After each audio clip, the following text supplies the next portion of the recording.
গত উপদেষ্টা পরিষদের বৈঠকে এর আগের সপ্তাহে গৃহীত আরপিওকে পুনরায় সংশোধন করা একটি দলের অন্যায় অযৌক্তিক আবদারের কাছে নথি স্বীকার করার শামিল বলেই আমরা মনে করি।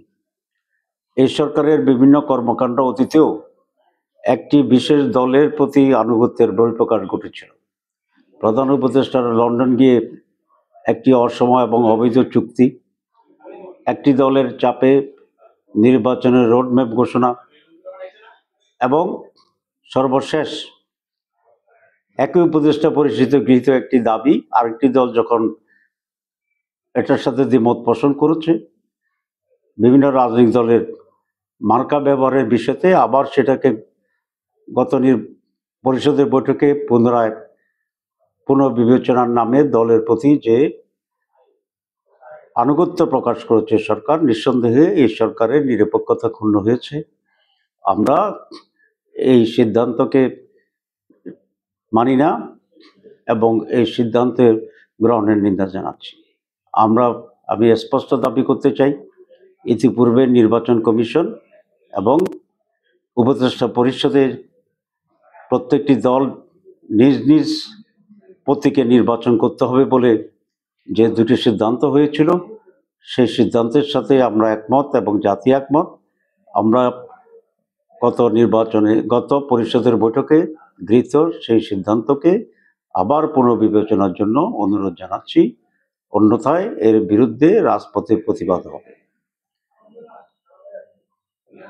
সনদ বাস্তবায়ন নিয়ে বিএনপি নতুন করে যে পরিস্থিতি তৈরি করেছে, এটি একেবারে অনাকাঙ্ক্ষিত এবং জনগণ ফেব্রুয়ারিতে যে একটি জাতীয় নির্বাচন চাচ্ছে, নির্বাচনের ঠিক আগেই হঠাৎ এরকম রাজনৈতিক অনিশ্চয়তা উত্তাপ তৈরি করা ফেব্রুয়ারি নির্বাচন অনুষ্ঠানের প্রক্রিয়াকে বাধাগ্রস্ত করছে বলে আমরা মনে করি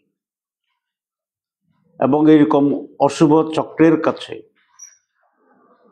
প্রধান উপদেষ্টা নথি স্বীকার করবেন, বশ্যতা স্বীকার করবেন এবং ষড়যন্ত্রের কাছে নথি স্বীকার করে উনি সনদকে